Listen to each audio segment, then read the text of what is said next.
नमस्कार। साहित्य यात्रा के इस अंक में आपका स्वागत है। आज के संस्करण में हम बातचीत करने वाले हैं अपने समय के महत्वपूर्ण साहित्यकार देवेंद्र मेवाड़ी से। देवेंद्र मेवाड़ी जी, साहित्य यात्रा के इस मंच पर आपका स्वागत है। बहुत बहुत धन्यवाद, हार्दिक अभिनंदन। जैसे कि बातचीत की शुरुआत होती ही है, हमारे दर्शक सबसे पहले यही जानना चाहेंगे, आपका जन्म, आपका बचपन, आपकी शिक्षा दीक्षा, एक बार व्यक्तिगत तथ्य हमारे पास आ जाएंगे, फिर हम साहित्य यात्रा की तरफ जाते हैं। बहुत धन्यवाद मुकेश जी। मेरा नाम कुछ इस तरह है कि लोग सोचते हैं मेवाड़ से हैं जी या पहाड़ से हैं जी। तो मैं बताता हूँ उनको, मैं पहाड़ से हूँ, लेकिन कहा जाता है कि हमारे पुरखे कभी मेवाड़ से आए होंगे, पहाड़ों में बसे होंगे, हो सकता है, मुझे नहीं पता। तो मैं नैनीताल से करीब 90 किलोमीटर दूर एक पहाड़ पर, बहुत ऊंचे पहाड़ पर, जी उत्तरमुखी पहाड़ है वो, उस पर मेरा गांव है। चारों ओर जंगल, मेरा बचपन उसमें बीता। जी और इतने घने जंगल थे, इतने बाघ और बाकी वन्य जीव होते थे कि जिम कॉर्बेट जो है उन नरभक्षी बाघों को मारने के लिए उस इलाके में आया करते थे। मेरे गांव के डाक बंगले में रहकर उन्होंने एक चौगड़ पट्टी का बाघ मारा था वहाँ। अच्छा। तो आप समझ सकते हैं क्या रहा होगा। जी और दूसरा यह है कि सबसे बड़ा सौभाग्य रहा जी कि मैं अपने जीवन में समझता हूँ अनुभवों से बहुत समृद्ध इसलिए हो सका कि मेरा जन्म प्रकृति की, वास्तव में प्रकृति की गोद में हुआ। और प्रकृति की गोद में होने के कारण वो जंगल, वो पेड़ पहाड़, वो चिड़िया, वो तितलियाँ, वो फूल, और ये सब कुछ के बीच पलते बढ़ते तो प्रकृति की किताब पढ़ने को मिली। क्या बात है। और शिक्षिका मेरी थी मेरी माँ, जो मेरे हर प्रश्न का जवाब देती थी। बहुत जिज्ञासु रहा मैं बचपन से, तो वो खुद कभी स्कूल नहीं गई, लेकिन वो मेरे हर सवाल का जवाब देती थी। जी तो इस तरह से वहीं पर जो बचपन में पढ़ने का जैसे है, तो हमारे एक झोपड़ी में स्कूल होता था।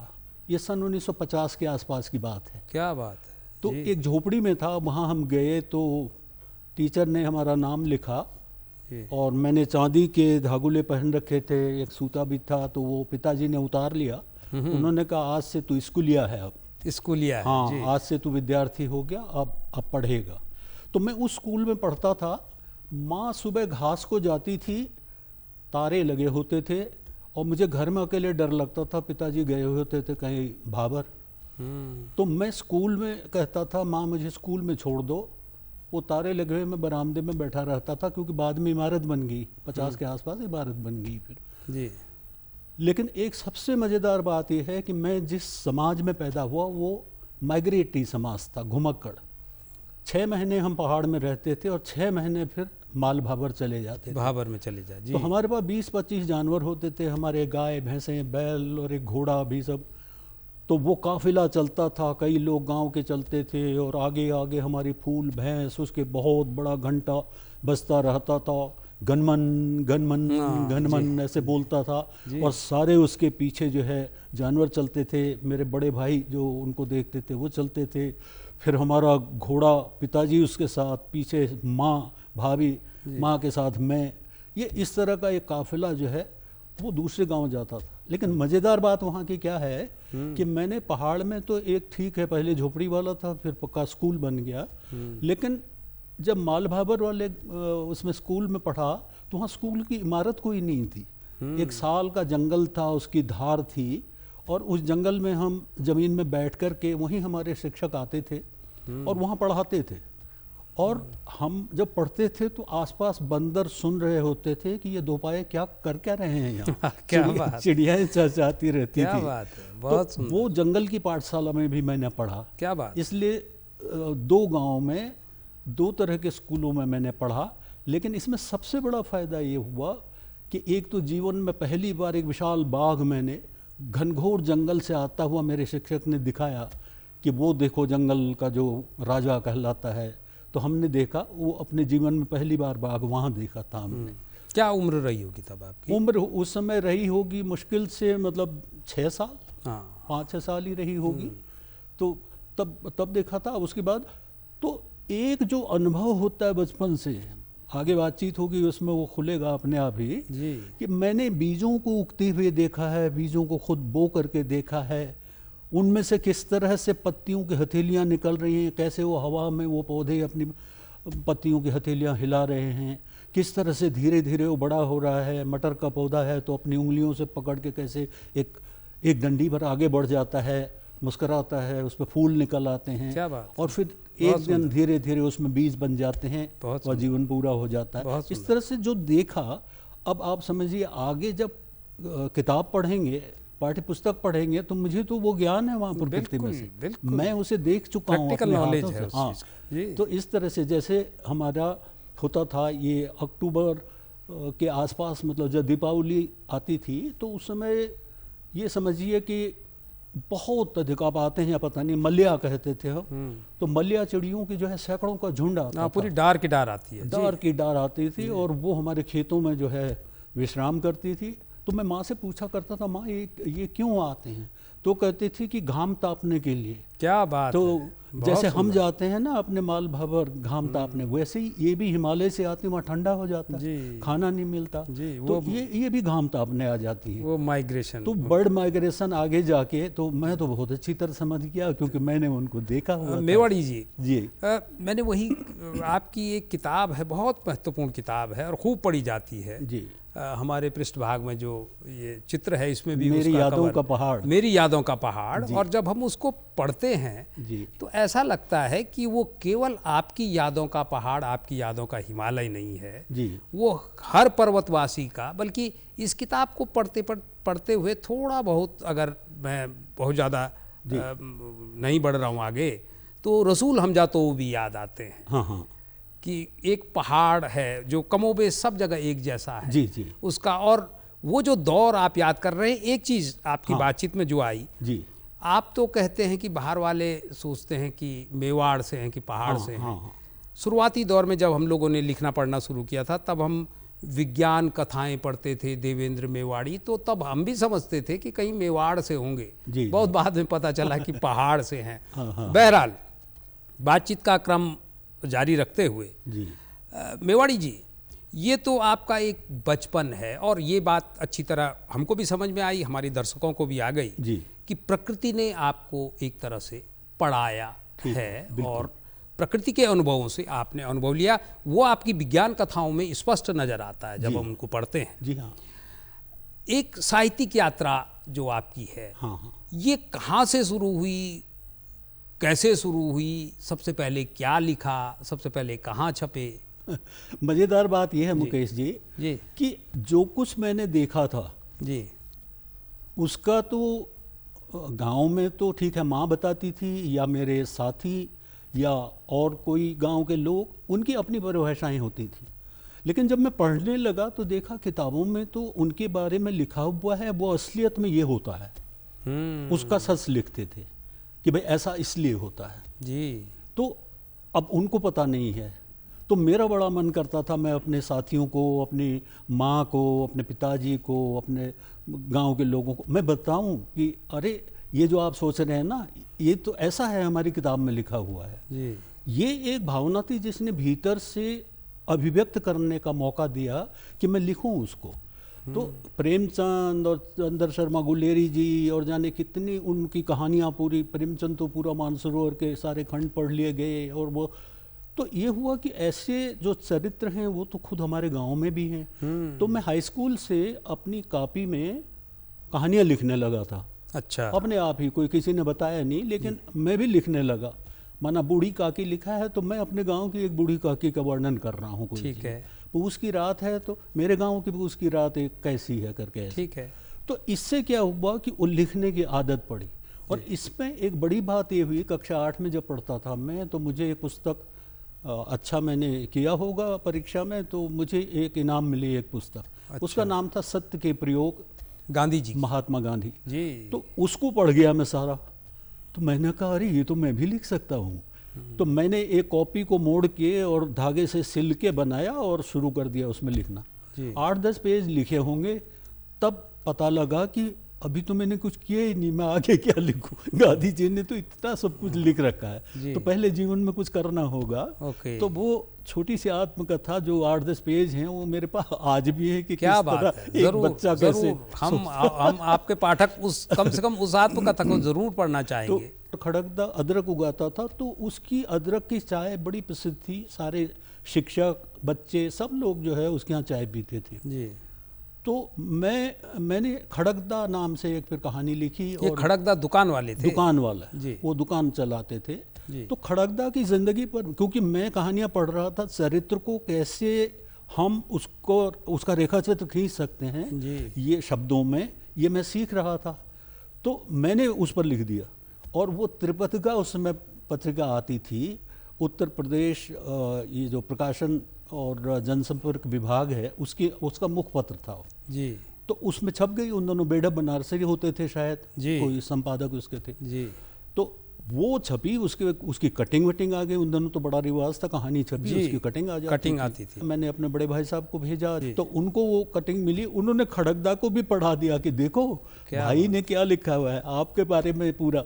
तो बहुत खुश हुए वो सुना मैंने कि उनको भी बहुत अच्छा लगा। तो ये लिखने की एक आदत पड़ी।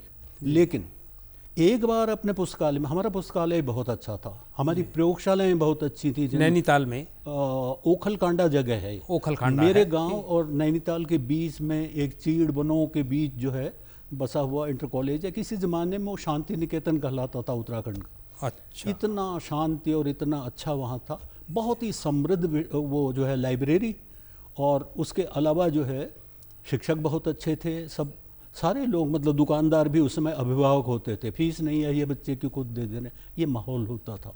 तो मैं एक बार अपने पुस्तकालय में गया तो देखा कि वहाँ एक पत्रिका विज्ञान जगत, एक पत्रिका विज्ञान लोक, तो ऐसी तो होती ही नहीं थी कहीं। मैंने लिया और मैं आखिर तक पूरा पलट के और उसके बाद इश्यू करके उसको सारा पढ़ा। और मुझे लगा ये तो मैं जो साइंस पढ़ता हूँ वो सब मुझे खुद भी लिखना चाहिए, मैं लोगों को बता सकूं, इसके माने ये लिखा जा सकता है। तो मैंने 2 लेख लिखे। एक लिखा जान शरद ऋतु खंजन आए। आज मुझे लगता है कि कविता का प्रयोग विज्ञान लेखन में मैंने तभी तुलसी जी की पंक्ति लेकर के, उनकी लाइन लेकर के शुरू कर दिया था। और दूसरा था शीत निष्क्रियता पर। उसकी शुरुआत एक अंग्रेजी कविता की वो थी कि बर्फीली हवाएं चलने लगी हैं, अब बेचारी अबाबील क्या करेगी, वो कहाँ जाएगी, वो छुचुंदर क्या करेगा बेचारा, अरे वो उड़ जाएगी, गर्म जगह चली जाएगी, वो छुचुंदर बिल में चला जाएगा खा पी के, और ऐसे थी कविता। तो मैंने उसका प्रयोग उसमें किया कि ऐसा जब कहा जा रहा है, और उसमें विज्ञान के तथ्य दिए मैंने। ये विज्ञान जगत को मैंने भेजा। एक बहुत बड़ी बात हुई मुकेश जी, वो बहुत ही महत्वपूर्ण बात है जी। मैंने बड़ा भावुक होकर लिखा कि मैं हिंदी में विज्ञान लिखना चाहता हूँ, लेकिन मेरे लेख आखिर कौन छापेगा, मैं बिल्कुल नया हूँ। तो मैंने वो विज्ञान जगत के संपादक को, प्रोफेसर आर डी विद्यार्थी नाम से थे, मैंने कभी देखा नहीं, उनको मिला नहीं जी। तो उनको भेज दिया। उनका जवाब अंग्रेजी में आया, क्योंकि पता लगा वो ला मार्टिनियर में पढ़ाते हैं लखनऊ में। अच्छा। वो पत्र जो है उसने मुझे विज्ञान लेखक बना दिया। क्या बात है। उन्होंने लिखा कि तुम्हारा 2 लेख मिले, दोनों में अगले संयुक्तांक में प्रकाशित कर रहा हूँ। अच्छा।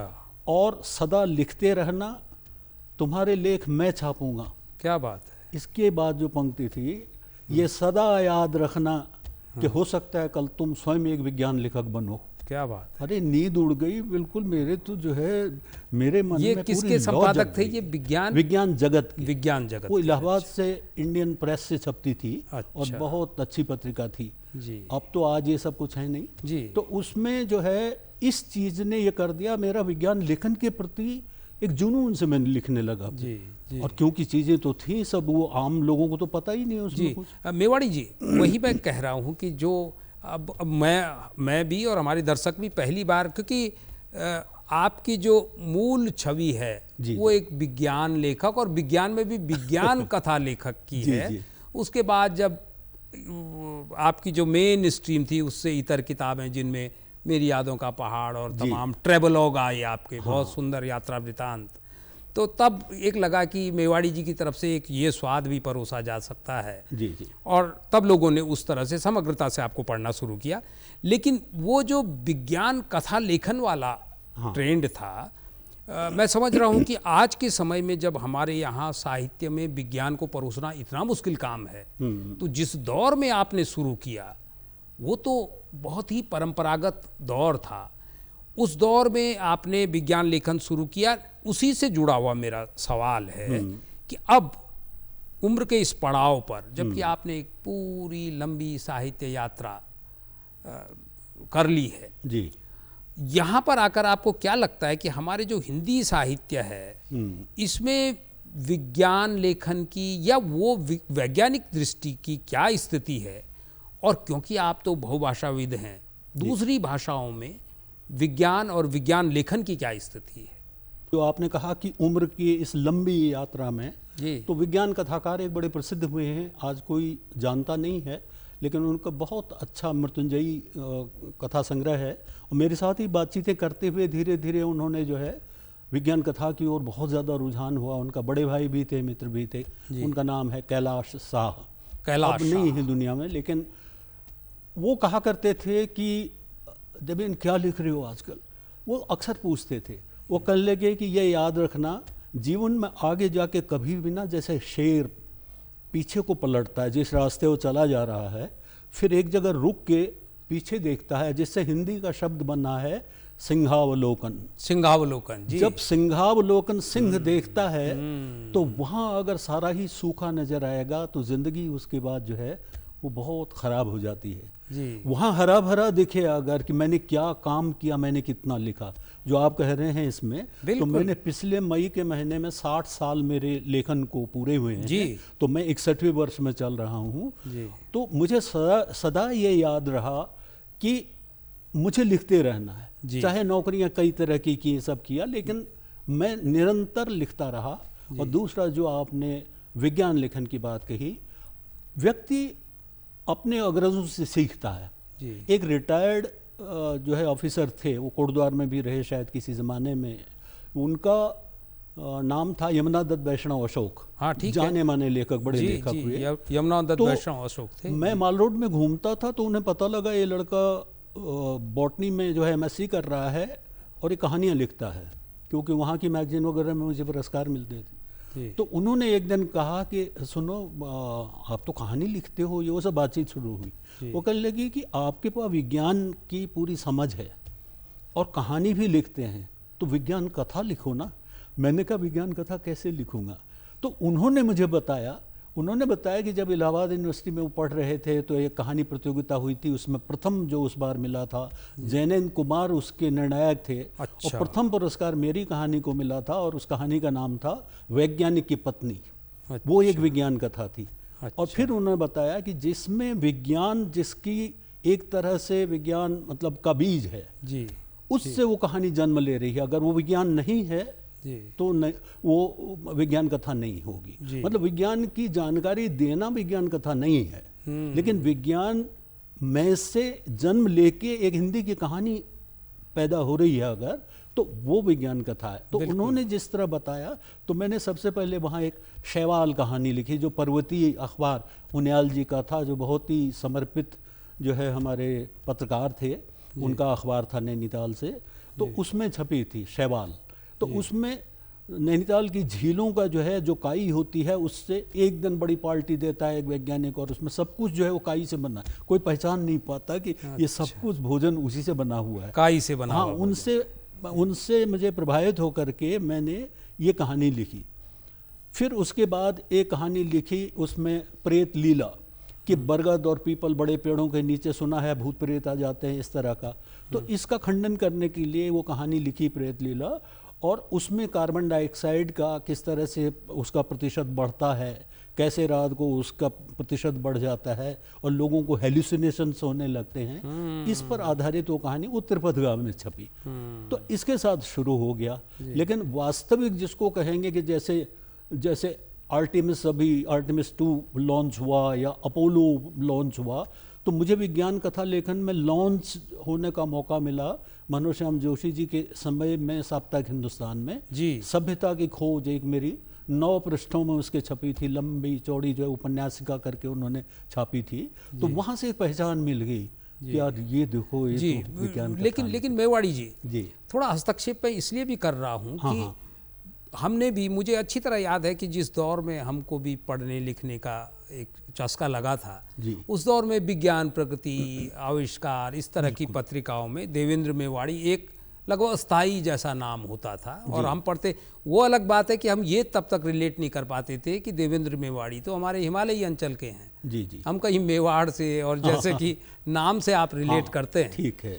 वैसे ही रिलेट करते थे। लेकिन उसके बाद जब आपका ये विज्ञान कथाओं से इतर साहित्य आया, जी जी तो तब ये लगा कि वो जो इस एक दौर की आप बात कर रहे हैं कि कविता, कहानी, इसी से रिलेटेड मेरा अगला सवाल ये बनता है हाँ कि अब जबकि इस तरह का साहित्य भी है, ऑटोबायोग्राफिकल भी आप लिख रहे हैं, संस्मरण भी लिख रहे हैं, वो आपके पाठक लगातार पढ़ भी रहे हैं। और सच बात तो ये है कि अब आपने हमारे अंदर एक ऐसा स्वाद जगा दिया है कि ये लग रहा है कि विज्ञान कथाओं से इतर अगर आप इस तरह के कुछ उस अतीत की बातों को लिखें तो वो मेरे ख्याल से पाठकों के लिए ज़्यादा पठनीय होगी। जी हमारे यहाँ जो हिंदी पट्टी में, और हिंदी पट्टी क्यों, बाकी भाषाओं में भी अगर हम कहें तो मेन स्ट्रीम की अंग्रेजी भाषा भी जिसमें आती है, साहित्य में जब हम विज्ञान को लेते हैं हाँ तो उसकी क्या चुनौतियाँ होती हैं? क्योंकि साहित्य तो एक तरह से, खासकर फिक्शन की अगर हम बात करें जी तो वो तो एक कल्पना की उन्मुक्त उड़ान होता है और विज्ञान तथ्यों पर आधारित होता है। क्या चुनौती होती है? सबसे बड़ी बात तो ये है कि मैं पहले हल्का सा ये बता दूं कि आपने भारतीय भाषाओं का भी कहा जी। और हिंदी का भी कहा, तो भारत में सबसे पहले जो कि विज्ञान केंद्रित, विज्ञान आधारित जो कहानी है, वो कहा जाता है, मतलब ये काफ़ी कुछ और पुस्तकों में पहले से लिखा है कि आचार्य जगदीश चंद्र बसु ने लिखी। अच्छा। पलातक तूफान नाम से वो लिखी थी। अच्छा, क्या शीर्षक था? पलातक तूफान। पलातक तूफान गायब हो गया, वो एक तेल की शीशी और कैसे समुद्र में डाल के वो सबको कहानी में है वो सारा। अच्छा। लेकिन बाद के जो शोधकर्ता हैं, बंगाल में तो बहुत शोध करते हैं अपने पुराने साहित्य पर सब पर। जी। तो उसमें जगदानंद रॉय जो है वो कम से कम उससे कई साल पहले एक कहानी शुक्र भ्रमण करके उनकी मिल गई है। जी। तो अब उनको माना जाता है जैसे माना। तो शुरुआत बहरहाल बंगाल से हो गई उसमें से। तो हमारे यहाँ हिंदी में उस समय नहीं हो रहा था जब वहाँ हो रही थी शुरुआत उसमें। जी। बंगाल में। जी। लेकिन सन 1900 में जब हमारे यहाँ ये सरस्वती प्रकाशित हुई, जी, उससे पहले का एक संदर्भ है जो कि मध्य प्रदेश से प्रकाशित होती थी और एक पत्रिका, उसमें आश्चर्य लोक नाम से एक श्रृंखला छपी थी। अच्छा। ये 1880 से 1884 में। जी। तो वो हिंदी में था, लेकिन उसके बाद फिर ठंडा रहा मामला। लेकिन 1900 में जब छपी तो उसमें पहली कहानी आई केशव प्रसाद सिंह की चंद्रलोक यात्रा। जाहिर है वो प्रभावित थी थोड़ा जूल्स वर्न वगैरह जो उस समय के जाने माने विज्ञान कथाकार थे, तो उनकी आई। फिर उसके बाद जो है आश्चर्यजनक घंटी, एक स्वामी सत्यदेव परिव्राजक, उनकी कहानी आई।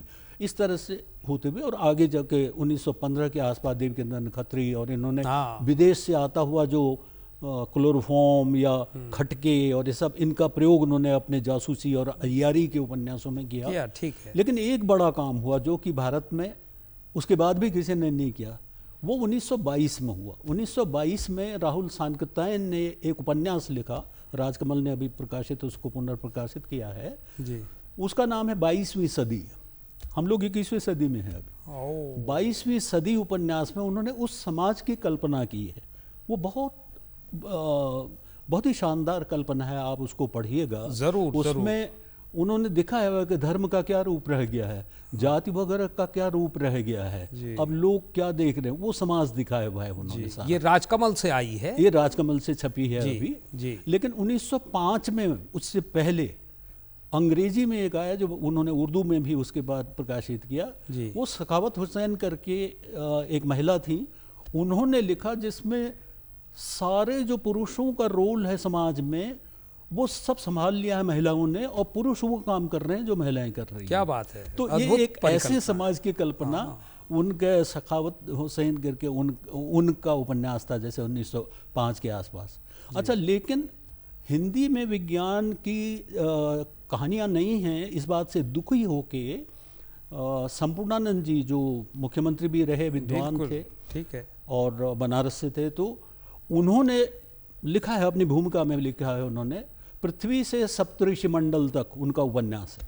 तो उन्होंने लिखा कि हिंदी में विज्ञान कथा साहित्य की बहुत कमी है, मैं सोचता हूँ कि इसमें मैं भी अपना योगदान दूँ, इसलिए मैं ये उपन्यास लिख रहा हूँ। वो विज्ञान का उपन्यास संपूर्णानंद जी ने लिखा, बताइए। अच्छा, उसी दौर में आचार्य चतुर्सेन ने खगरास लिखा, खगरास जी, जो उस समय का जो सोवियत संघ था और अमेरिका था, उनका शीत युद्ध चल रहा है, और किस खगरास। तरह चांद पर पहुंचने की होड़ लगी हुई है, इसको आधार बना के आचार्य चतुर्सेन ने लिखा इसमें। फिर उसके बाद तो ये यमुना दर्शन अशोक जी आ अच्छा, गए।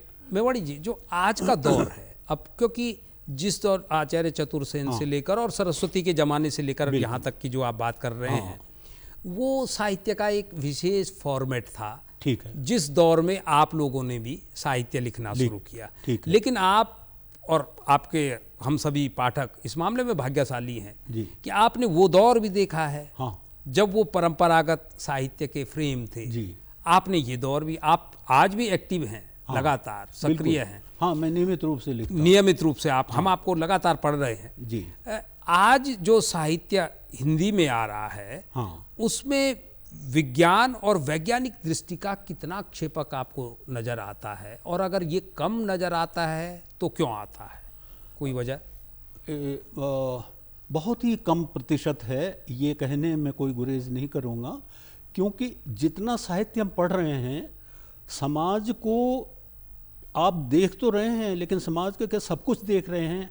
आपके बीच अचानक विज्ञान आकर के इतना फंस गया है, आपको नहीं दिखाई दे रहा है कि घर में 6-7 सदस्य हैं और कोई आवाज़ तक नहीं आ रही है घर में, हर आदमी एक एक मोबाइल लेके घूम रहा है, सबका सब। इस सन्नाटे की कहानी कौन लिखेगा? ये जो आइसोलेशन है, ये जो एकांत हो रहा है हर व्यक्ति के बीच में, जो एक संयुक्त परिवार होता था, आपस में बातें करते थे, ये सब कुछ, तो ये तो एक छोटा सा उदाहरण हुआ। इसके अलावा जो है आपका किचन सारा जो विज्ञान और टेक्नोलॉजी के उपकरणों से भर गया है सारा।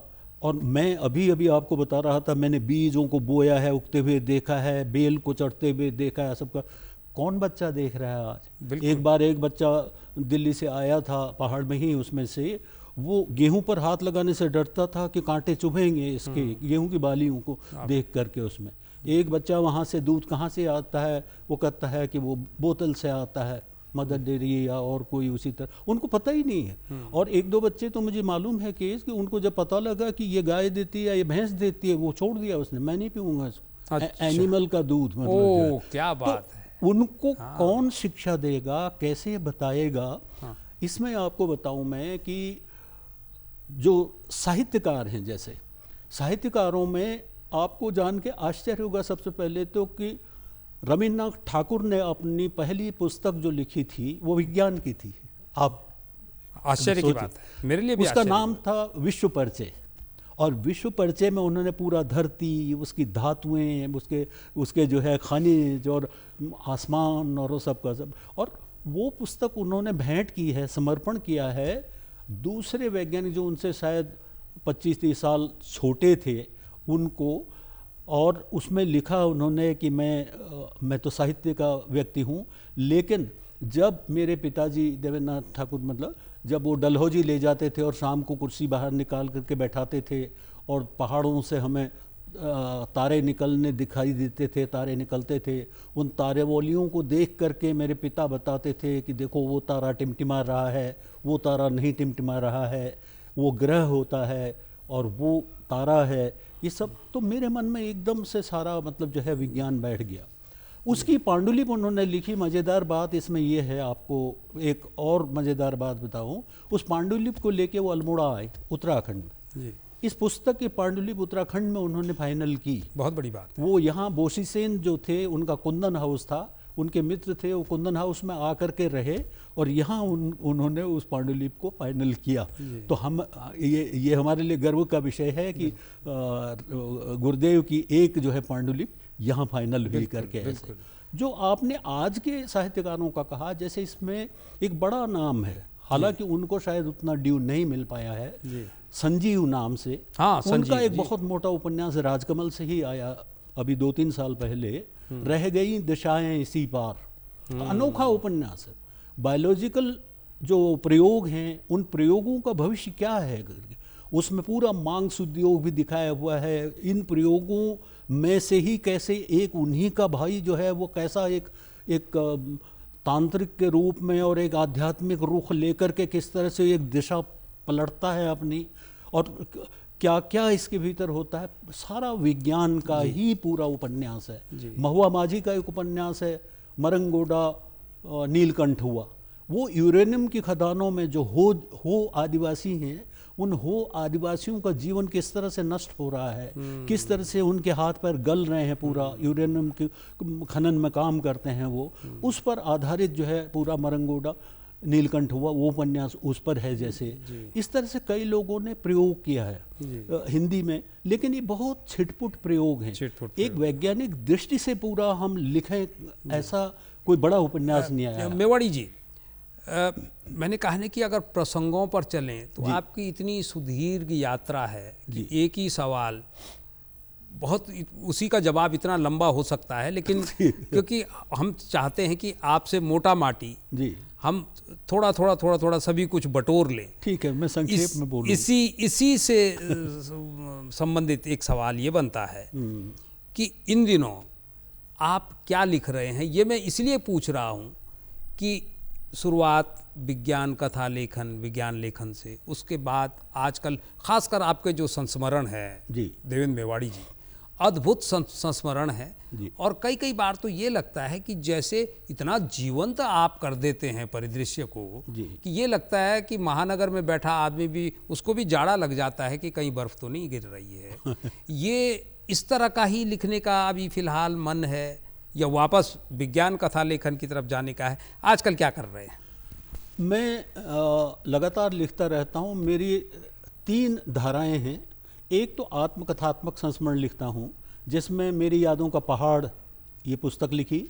इसके बाद आई छूटा पीछे पहाड़, जब पहाड़ का वो लड़का जो है नौकरी के लिए अपना हॉलडॉल और टीन का बक्सा लेकर के बस के छत पर रख करके दिल्ली को चला जाता है, तो उसके जो अनुभव हैं छूटा पीछे पहाड़ में, उन सारे अनुभवों में, क्योंकि उसको जो शिक्षा पहाड़ में मिली है, जिन संस्कारों के साथ वो गांव से चल करके आया है, उसका उल्टा सब दिखाई दे रहा है। उसमें उसने खुद को पनपने देना है। जी उनके बीच कैसे रहेगा। उसके बाद फिर महानगरों की यात्रा शुरू होती है, लखनऊ, दिल्ली वगैरह ये सब। तो उसमें जीवन जैसे पहाड़ तीसरी पुस्तक है। अच्छा। इसमें ये मतलब चतुष्टयी है मेरी, 3 पुस्तकें हैं ये, मेरी यादों का पहाड़, छूटा पीछे पहाड़, जीवन जैसे पहाड़। अच्छा। उसके बाद चौथे पर काम कर रहा हूँ। बहुत अच्छा। वो फाइनल है उसका। अच्छा। अब 70 साल बाद मैं उसी जगह देखूंगा। क्या बात। तो क्या बात। एक तो ये काम, ये महत्वपूर्ण प्रोजेक्ट एक तो ये है। दूसरा, पिछले साल मुझे लगा कि सारे लोग जो है बाजार में भरा पड़ा है वैज्ञानिकों की जीवनी और ये और वो, लेकिन बात जो बच्चों को पढ़ने लायक कैसे बनेगा। तो मैंने कहानी में कहानी की शैली अपना करके, मेरा एक पात्र है जिसको बच्चे बहुत ही पसंद करते हैं, उसका नाम है देवीदा। देवीदा। देवीदा क्यों है? अगर वो डॉक्टर मुखर्जी या डॉक्टर सक्सेना होगा तो वो साइंस की भाषा बोलेगा उसमें से। अगर वो साइंस का नहीं बोलेगा तो उसको दिक्कत ये होगी कि वो साइंस की बात ही नहीं कर रहा होगा। तो देवीदा जो है वो वैज्ञानिकों के भी मित्र हैं, बच्चों के भी मित्र हैं। तो उसमें मैंने देवीदा के माध्यम से, और 8-10 बच्चे हैं, तो उसमें वो पिछले साल किलकारी में 12 लेख छपे हैं। बहुत अच्छा। और मैं 4 वैज्ञानिकों पर अभी और लिख रहा हूँ, जल्दी वो पुस्तक कहीं से छपेगी। तो एक ये प्रयोग किया है मैंने कि बच्चों के लिए रोचक हो जाए। व्यस्त कार्यक्रमों के बीच आप समय निकालकर साहित्य यात्रा के इस मंच पर आए, इसके लिए आपका बहुत बहुत धन्यवाद। जी, ये थी हमारी आज की साहित्य यात्रा। अगली बार कुछ नए मेहमानों को लेकर आपके बीच आएंगे, तब तक के लिए इजाज़त दीजिए। नमस्कार।